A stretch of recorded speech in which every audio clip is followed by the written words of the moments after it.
Recapitulando, Raízes da Fé. Semana passada, a gente relembrou sobre a origem da morte, a promessa de um vencedor sobre Satanás, a lição 10, os efeitos extensivos do pecado, e a lição 11, provisão das vestimentas. Hoje a gente vai dar um resumo rápido de algumas lições. Logo depois que eles desobedeceram, eles foram banidos do jardim. Por terem desobedecido, Adão e Eva perderam o privilégio de viverem no jardim paradisíaco, onde Deus os colocou, e foram expulsos daquele lugar. É muito importante a gente entender, né? Mesmo tendo um Deus extremamente misericordioso, extremamente bondoso, o pecado sempre vai trazer consequências, né? Consequências já rápidas no tempo presente e também traz consequências no futuro. Gênesis capítulo 3, 22 a 24. Então disse o Senhor: agora o homem se tornou como um de nós, conhecendo o bem e o mal. Não se deve, pois, permitir que ele coma do fruto da árvore da vida, e o coma e viva para sempre. Por isso o Senhor Deus o mandou embora do jardim do Éden para cultivar o solo do qual fora tirado. Depois de expulsar o homem, colocou a leste do jardim do Éden querubins, uma espada flamejante que se movia, guardando o caminho para a árvore da vida. Então, resumindo, foi um ato do julgamento de Deus. É muito importante que nós entendamos que o nosso Deus é amor e faz parte do amor de Deus a justiça.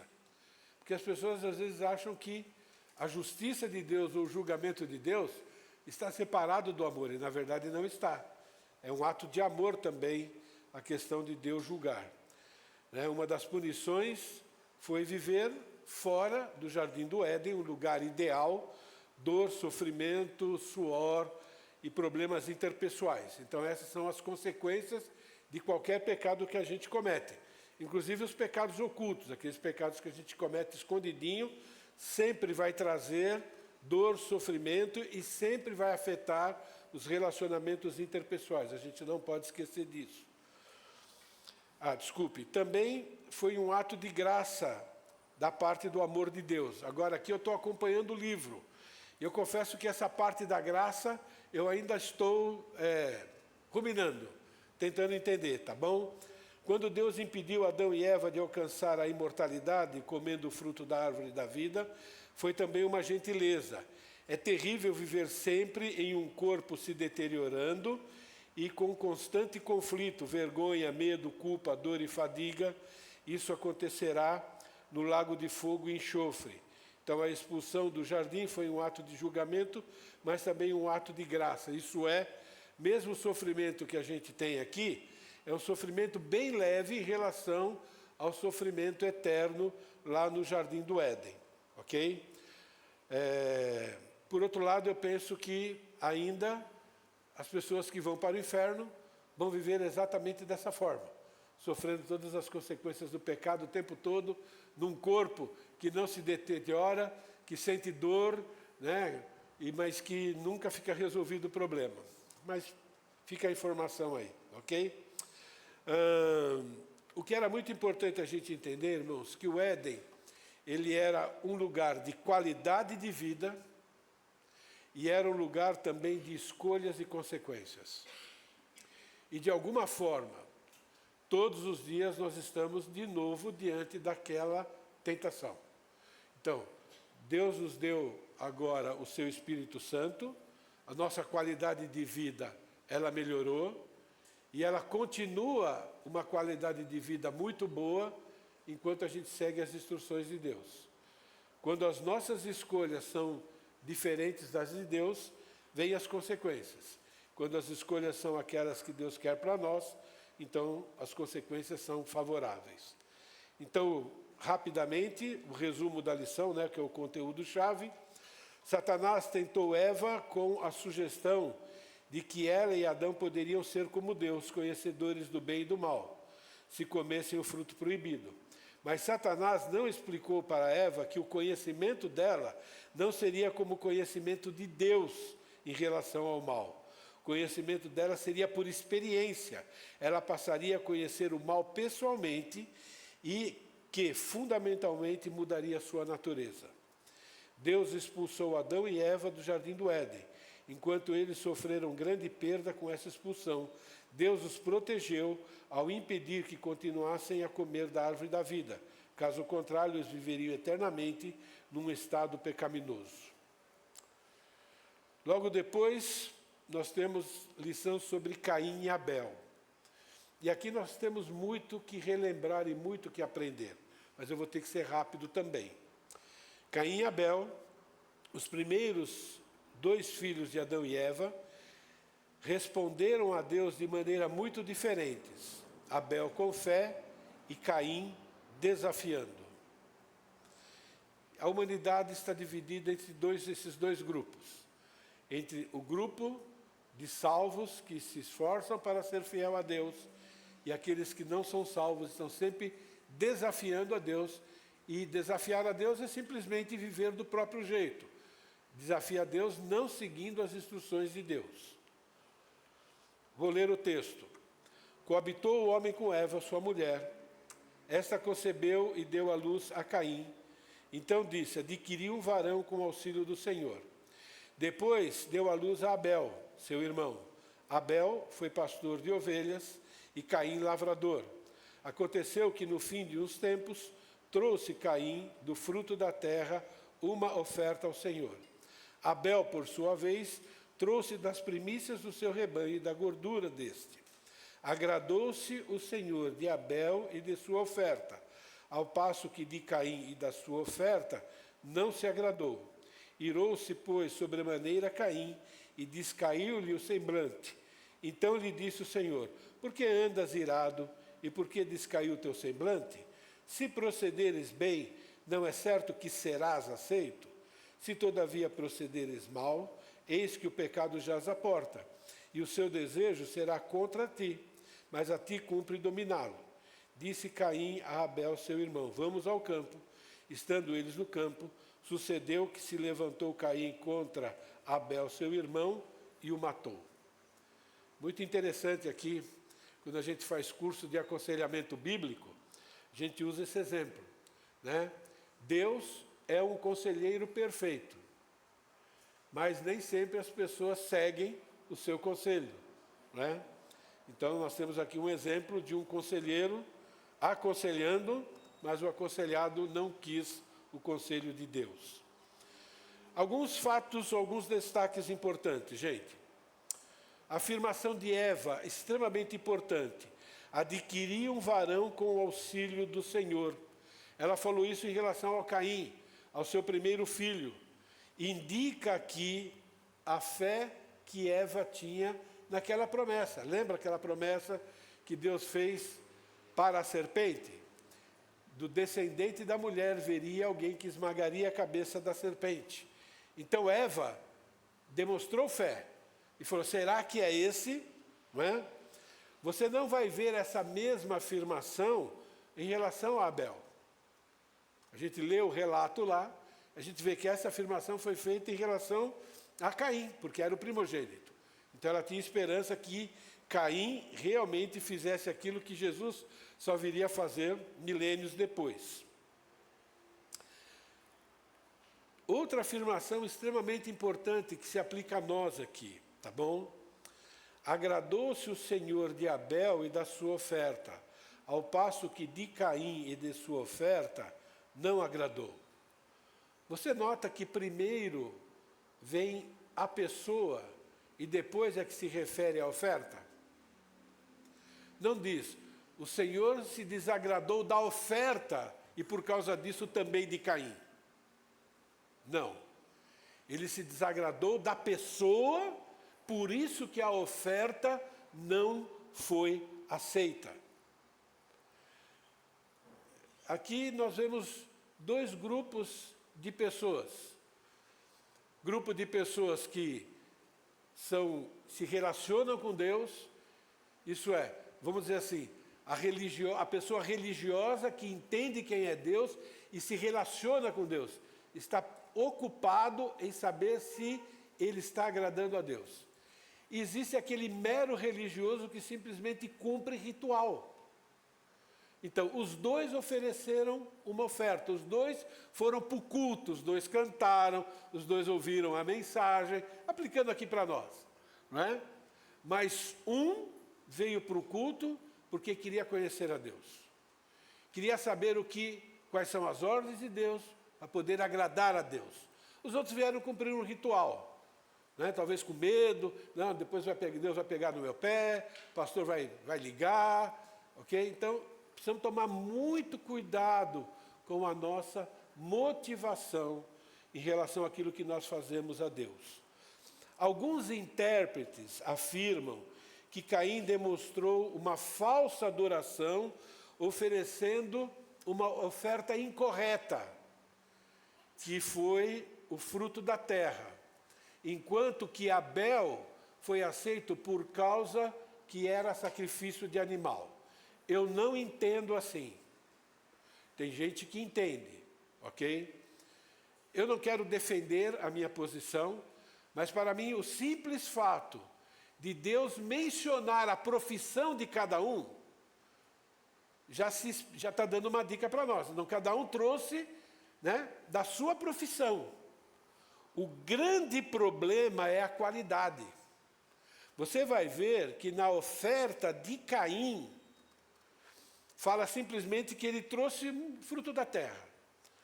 Mas quando ele vai falar de Abel, ele diz que ele trouxe das primícias. Ele falou, bom, agora eu vou fazer algo para Deus, então deixa eu escolher bem aqui. Porque eu conheço o meu Deus. Eu quero, né, revelar o caráter da minha adoração e daquilo que eu penso de Deus através da oferta. Pensem nisso, né?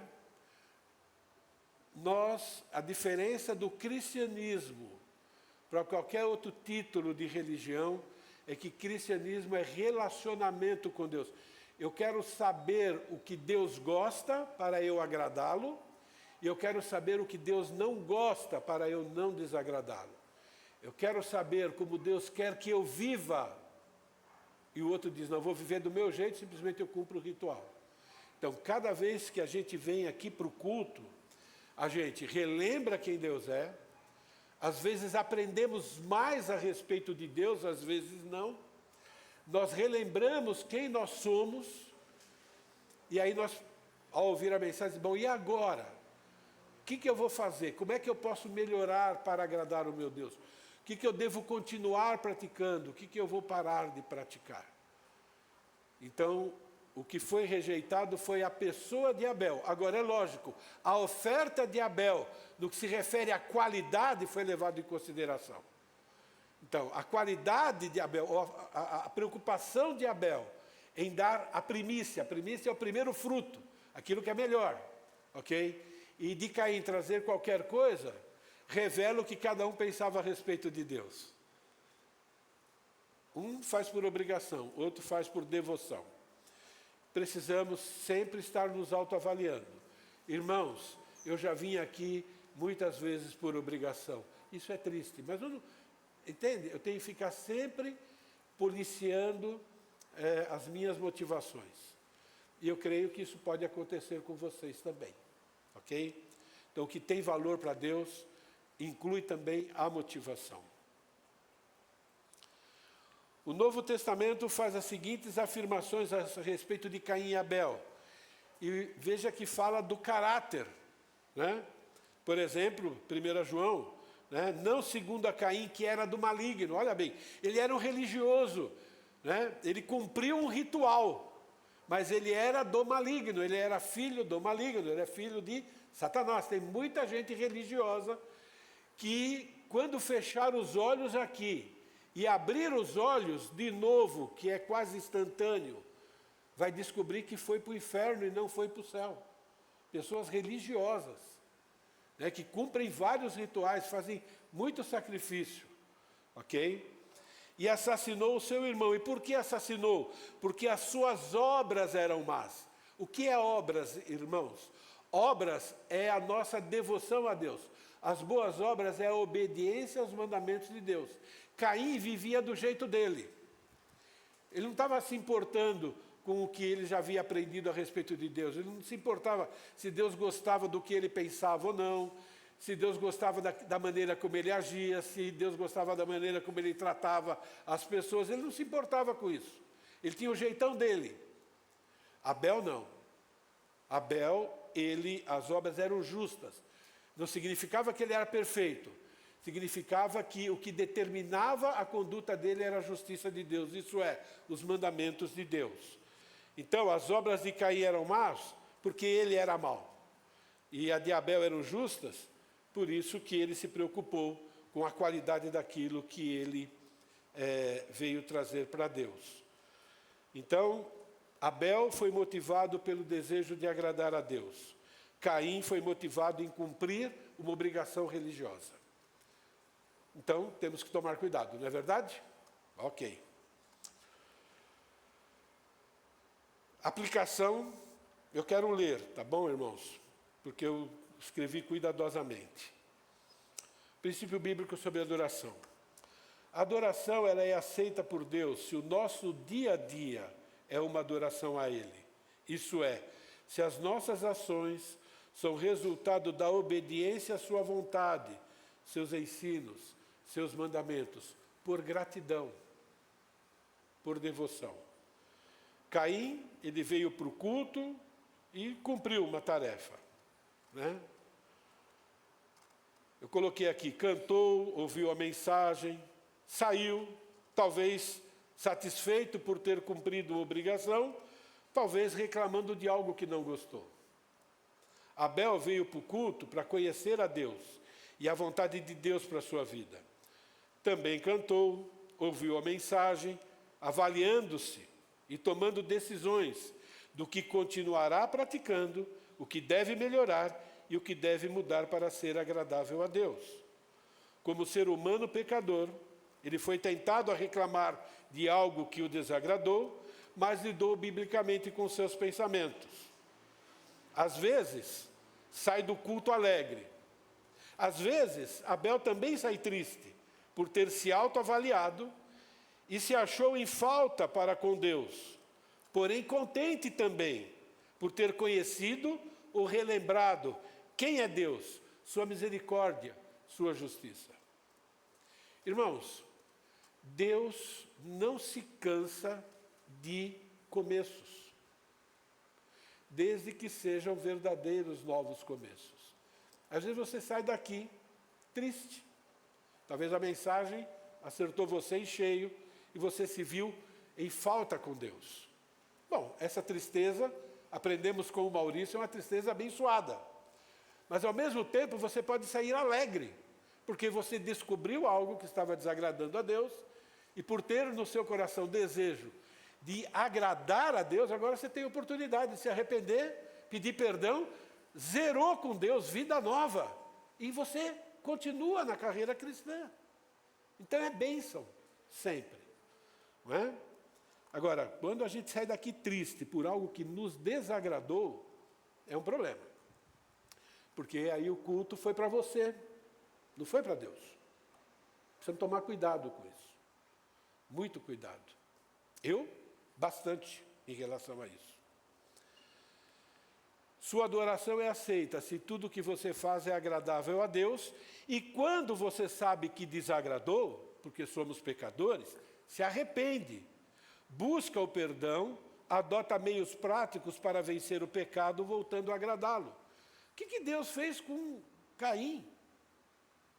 Deus chutou Caim? Deus falou, agora você não presta para nada para mim? Não, Caim estava lá, aborrecido, né, tramando contra o irmão. E Deus foi lá e falou para ele, você não precisa continuar desse jeito. Você tem que avaliar a sua vida. Entende? Mas o pecado está batendo na tua porta. E você tem uma obrigação para com ele. Isso é uma parte que cabe a você. Então, o nosso Deus é assim. De repente, né, você descobriu, né, algo que está vivendo numa área que Deus não está se agradando. Deus está dizendo, olha, que bom, eu estou te avisando disso. É só reconhecer, né, ter aquele desejo realmente de mudar, que é o arrependimento, faça um plano e entra na luta. Caiu, conversa com Deus, fale com Deus. 1 João capítulo 9, se confessarmos, Ele é fiel e justo, ok? Mas nós não podemos viver fingindo, ok? Conteúdo-chave. Quando Eva deu à luz a Caim, seu primeiro filho, possivelmente ela pensou que ele seria o vencedor sobre Satanás, que Deus havia prometido. Caim acabou se tornando um homem egoísta e invejoso. Certo dia ele ofereceu a Deus uma oferta mesquinha e insignificante, enquanto seu irmão Abel ofereceu a Deus o melhor que tinha. A oferta de Abel demonstrou que ele possuía uma fé sincera em seu coração. Num ato aparentemente premeditado, Caim matou Abel.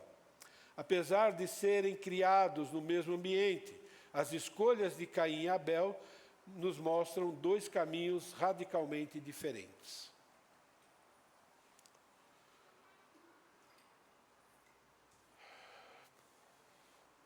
Essa vai ser bem rápida, eu vou parar depois nessa. Então, depois da história de Caim e Abel, nós temos Sete e os seus descendentes.